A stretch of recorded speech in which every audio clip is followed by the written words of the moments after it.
किस तरीके की तैयारी है? आगामी विधानसभा चुनाव काफ़ी नज़दीक है और 14 तारीख को मतदान होना है, तो किस तरीके का प्रचार प्रसार है और जनता के बीच में क्या मुद्दे लेके आप जा रहे हैं? कि हम लोग तो अगर देखें तो पिछले लगभग 1.5 साल से जनता के बीच में ही हैं और चाहे वो कोविड काल का समय हो तो उनके साथ कंधे से कंधा मिला के उनकी परेशानियों में खड़े रहे हैं, चाहे वो दवाइयों का डिस्ट्रीब्यूशन हो, चाहे राशन का डिस्ट्रीब्यूशन हो, चाहे हम लोगों ने कम्युनिटी किचन ओपन करी थी, आइसोलेशन सेंटर ओपन किए थे, एम्बुलेंस दी थी।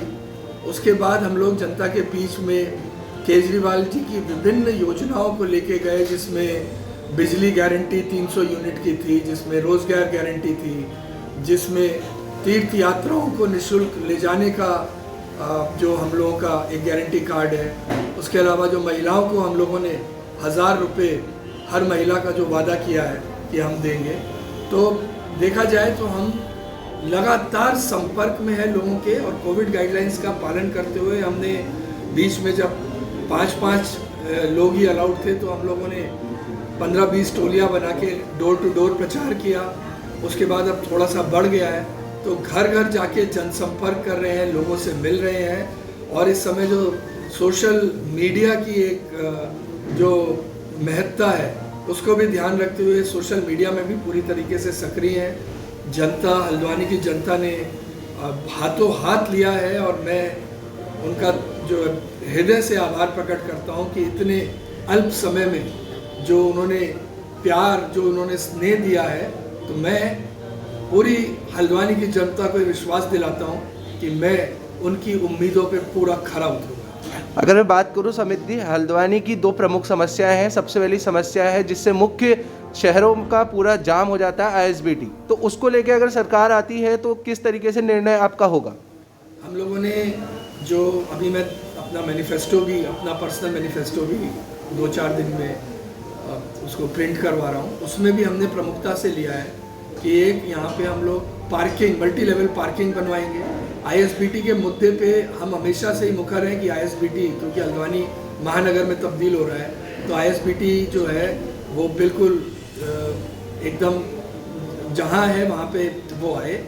उसके अलावा रिंग रोड का एक निर्माण हो ताकि हल्द्वानी का एक ट्रैफिक वो किसी तरीके से हम लोग उसे कम कर सकें। तो इस तरह से हम लोगों के प्रयास लगातार जारी हैं और जनता तक भी हमने प्रमुखता से बातें। हल्द्वानी की जनता और उत्तराखंड की जनता के लिए आम आदमी पार्टी प्रतिबद्ध है। जिस तरह हमने दिल्ली में सारे काम किया, हम यहाँ भी करेंगे। पेयजल एक मुख्य समस्या है। एक स्थिति ये है कि जहाँ नल है वहाँ जल नहीं, और जहाँ तो अखबारों में भी प्रमुखता से छपा था कि नल तो लगा दिए लेकिन उसमें जल नहीं है। और भारतीय जनता पार्टी और कांग्रेस की कथनी और करनी दोनों में फर्क है। आम आदमी पार्टी और हमारे नेता अरविंद केजरीवाल जो कहते हैं वो करते हैं और ये उनके बारे में जाना भी जाता है कि पहले वो तोलते हैं और फिर वो बोलते हैं। इनको हम इस जैसे ही आम आदमी पार्टी की सरकार उत्तराखंड में आएगी तो कुछ प्रमुख मुद्दे हैं जिसमें जल की समस्या भी है, उसे प्रमुखता से निपटा जाएगा। अगर मैं बात करूं, सपोर्ट कर रही है और आप किस तरीके से जनता के बीच में जा रहे हैं? आप अगर देखें, जैसे क्लास में एक बच्चा होता है जो साल भर पढ़ाई करता है और इंटेलिजेंट बच्चों में उसका नाम रहता है, तो हम लोग भी 1.5 साल से लोगों के बीच में हैं, उनकी समस्याएं प्रमुखता से उठा रहे हैं। और अगर आप देखें, भारतीय जनता पार्टी और कांग्रेस प्रत्याशी जब उनके डिक्लेयर हुए उसके बाद इन्होंने काम करना स्टार्ट किया। उससे पहले तो वो यूनिपोलो में और फ्लेक्सो में ही लटके हुए नजर आ रहे थे। तो ये बात जनता जान चुकी है और इस बार जनता हिसाब करेगी उन सारे धोखेबाजों का, उन सारे लोगों का जो वादा करते हैं और बाद में धोखा देते हैं। अगर मैं बात करूं, कुछ टाइम पहले देश के प्रधानमंत्री का हल्द्वानी दौरा रहा था। दौरे में 2000 करोड़ रुपए की सौगात मिली है हल्द्वानी को, तो क्या लगता है 2000 करोड़ से हल्द्वानी का विकास कितना होगा? दिखता कहाँ है, क्या सौगात मिली है?